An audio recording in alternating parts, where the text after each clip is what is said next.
ಕಂದಾಯ ಇಲಾಖೆ ಭ್ರಷ್ಟಾಚಾರದ ವಿರುದ್ಧ ದೊಡ್ಡಬಳ್ಳಾಪುರದಲ್ಲಿ ಇಂದು ಪ್ರತಿಭಟನೆ ನಡೆಸಲಾಯಿತು.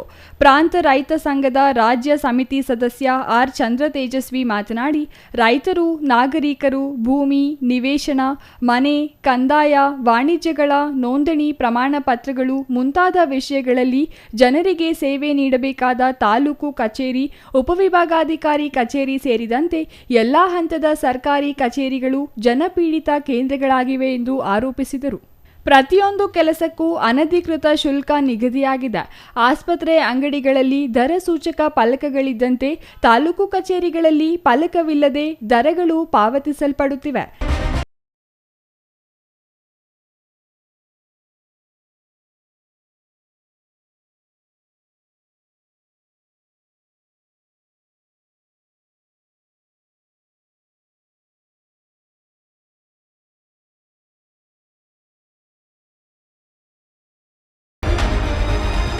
ಕಚೇರಿಗಳಲ್ಲಿ ಕಾಸಿಲ್ಲದವರ ಕೆಲಸ ಆಗುತ್ತಿಲ್ಲ ಎಂಬುದು ಜನರ ಬಾಯಲ್ಲಿ ಸಹಜವಾದ ಮಾತಾಗಿಬಿಟ್ಟಿದೆ.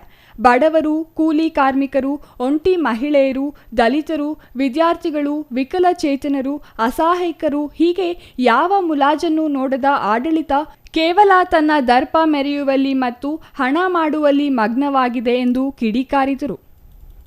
ಅಧಿಕಾರಿಗಳು ದಿನನಿತ್ಯ ಕಚೇರಿಗೆ ಬರುವ ಗ್ಯಾರಂಟಿ ಇಲ್ಲವಾಗಿದೆ.